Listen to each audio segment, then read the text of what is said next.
Good afternoon. You're watching Businessworld Live. I'm Jes Delos Santos. Let's take a look at how the local bourse closed today, Thursday.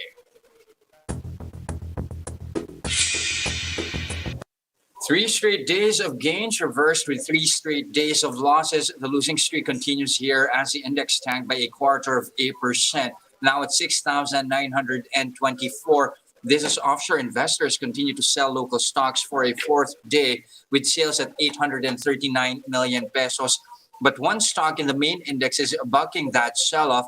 I'm talking about Bloomberry. The casino operator got bought today after President Duterte seemed to be softening his stance on gambling. His office said that Duterte, according to his office, the president said that it's sensible to encourage gambling activities now that there's a need to raise more money. Recall that in 2019, he halted operations of the government sweepstakes office. Bloomberry, which operates Soler, was a day's best performer. As you can see right here, that's up 6.5% to 6 pesos and 91 centavos a piece. Now, other gaming stocks like PhilWeb and Leisure Resorts World also rose today. PhilWeb is up, as you can see, represented by the white line here. That's up by as much as 7.5%, while Leisure Resorts rather, as represented by the orange line, is up by more than 5% to 1 peso and 66 centavos a share. Now, one other stock that started out strong but wasn't able to sustain gains is Double Dragon. That's after Jollibee said it will invest close to 4 billion pesos in the property developers' Central Hub Industrial Centers. Now, that asset will be registered as a REIT with IPO slated for 2022. Now, the food operator's entry will increase Central Hub's land asset to 39.8 hectares. Double Dragon rose as much as 4%, but ended the day flat, as you can see in this white chart here. But Jollibee, again, ending the day in the red, lower by more than 8%. Now, and some targets here for the local bourse. You have PSEi President Ramon Monzon telling Bloomberg that the market hopes to rake in up to $2.8 billion in initial public offerings in the second half. He says sentiment is good as investors continue to monitor the country's vaccination rollout. Let's listen in. Sentiment, I think, is very positive in the market. Everybody's watching out for the rate of vaccination. We're hoping it accelerates further, and that should bring more confidence to the market. Okay, now that takes us into I guess, the IPO pipeline. So you had a terrific first half, of course. You had a massive one out of Mondanisin. What's the second half looking like? And do you think sentiment will hold up to absorb all of these listings coming through? Well, for the first half of the year, we had about $2.5 billion of IPO, which eclipsed the whole year of 2020 of 2.1. But for the second half of the year, we're actually hoping or looking for, even a bigger, IPO, I guess, targets. No, we hope to hit about 2.6 to 2.8 billion, and I'm not even including yet the IPO of our electric transmission company, which the energy regulator has mandated to do an IPO. I have not included that yet, and that's a big one. Okay, and these are companies and REITs, if you will, that are naturally coming to the market as well. What is the exchange doing on your side to proactively then look for companies that do want to list, especially the smaller types of companies, SMEs? Okay, I don't know if you're familiar with it, but we've revised our listing rules for SMEs. We've made it very liberal, such that you don't even need a 3-year track record. A 2-year track record would be okay. You don't even have to meet the financial metrics or targets.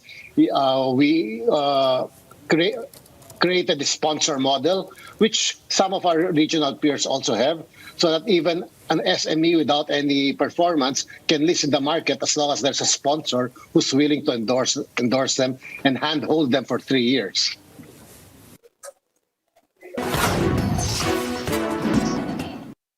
Here are other headlines we're keeping our eyes on. The Finance Department supports DepEd's call for an apology from the World Bank, saying the institution used outdated information on the Philippines' education climate. Finance Secretary Sonny Dominguez says the multilateral lender lacked professionalism when it failed to consult DepEd about the findings prior to the release of the report. Dominguez has sent a letter to the World Bank calling out their report on the country's poor education status, which he says was based on data from more than 2 years ago.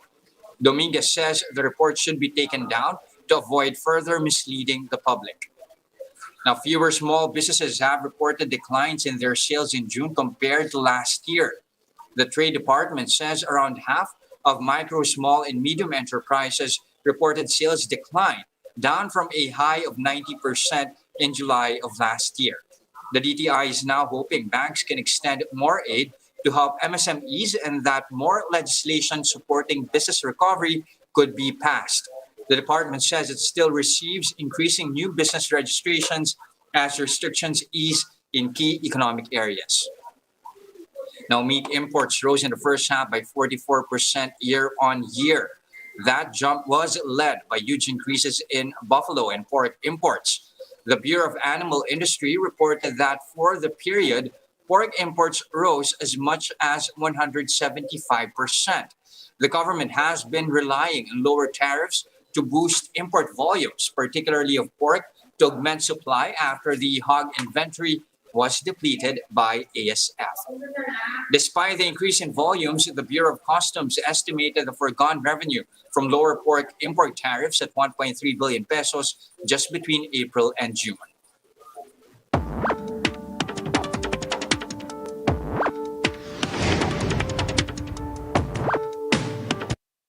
Okay, pork imports jumped more than 500% as of May as the lower tariff on the meat takes effect. But with that also comes a revenue loss of 1.3 billion pesos. While that's happening as expected, question is pork in the market really cheaper now? Let's get answers from Laban Konsyumer President Vic Dimagiba.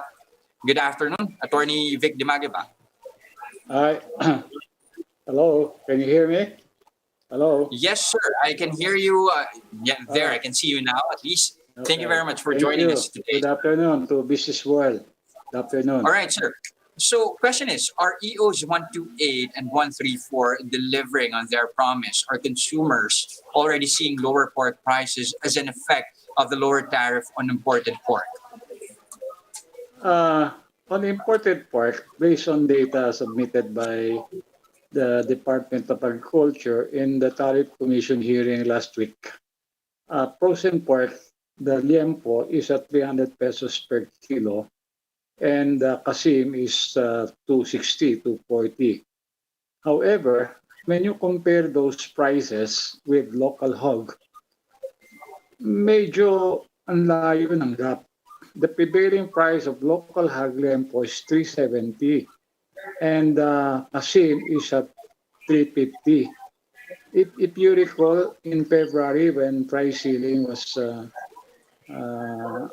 required or was imposed, local liempo was only pegged at 330 pesos per kilo. So to say that the reduction of tariff on imported frozen pork had given consumer an alternative choice to buy pork, well, imported, yes, but the local is still very high. So I think there is still a big room for the local hog industry to align their prices with that of the imported pork. Otherwise, the imported pork traders will continue to import pork within the limitations provided for by the 2EO. But what will happen to the local hog industry? They're so expensive. Consumer will ship the lower price imported pork. But we don't want that, isn't it? We really wanted this importation more as a stopgap measure, really for local hog industry to compete with imports. Hindi pwede yung may iwang ka and then you will ask for a lot of incentive from the government. Pa sa presyo lang, talagang mataas pa rin ang local hog. But attorney, would you say though that at least these measures already have some mitigating impact when it comes to inflation. I mean, looking at June food inflation data, that's already lower for the month. That's 19% from 22% previously. Not, Would you say not, that is in a not, way an impact? not meat. I Mhm. read the report, except meat prices. Meat prices still above 4.1. I think it's about 4.3 or 4.4%. I think it was And it actually will, fish it prices that rose for the month of yes, June. yes. And imported frozen pork in terms of use, uh, it's very selective. It's not really comparable to buying fresh pork, in the market. I mean, consumers would know that. Iba yung you go to the wet market and you buy it per kilo as against going to supermarket and have it chop because it's frozen.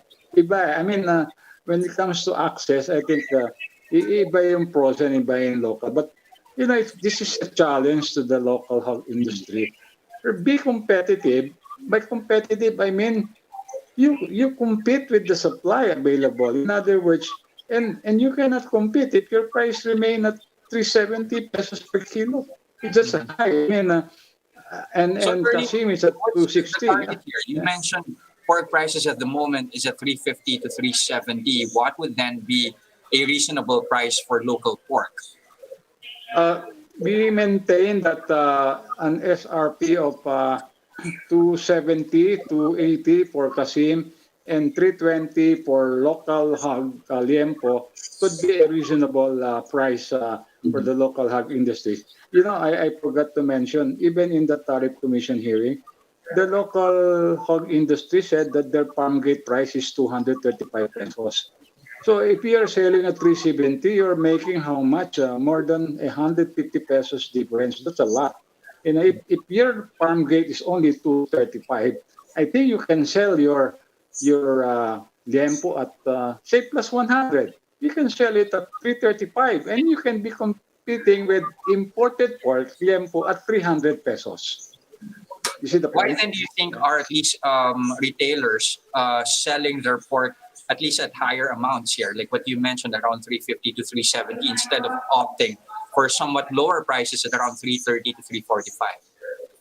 That's something that we in Laban Consumer Inc. Really is a bit frustrated because hopefully, or I mean, what could have happened is that the agriculture department could have made their announcement in February and March that they have asked enforcement people to investigate whether there is cartel or anti-competition behavior in the local hog industry.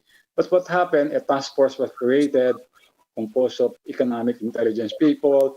But yet, up to now, as we are talking, I have not read a report whether was there a cartel, was there a group making the local hog prices higher than its farm gate price. Wala, it's all lip service. Kaya ang nangyari, they address the problem by adding supply through lowering of the importation of frozen pork and uh, and also increasing the volume. But it produced a cheaper frozen pork, but the main problem of local hog industry is still high. 370, that's prevailing, but you can really buy 400 in some medium-sized wet market, especially during the weekend. Now, attorney, you said earlier there's still room for them to at least align their prices with imported pork. Question is, how exactly can they do that? Uh, the DA had repeatedly said that they will not impose any new price ceiling, and Mhm. they have also repeatedly said that they will not impose any. Okay, I think we lost attorney Vic Dimagiba there, but again, thank you very much to attorney Vic Dimagiba of Laban Consumer for joining us on the program. Again, he did mention that there's still some room here for local pork producers to at least lower their prices to be more competitive with frozen pork imports. Again, attorney Vic Dimagiba from Laban Consumer. And those are the biggest stories this trading day, July 8, 2021. Catch Business World Live again tomorrow at 9:30 a.m. for the market open and 3:15 p.m. for the market close. I'm Jes Delos Santos. We are One News. Mask on, wash hands, and stay safe, Philippines.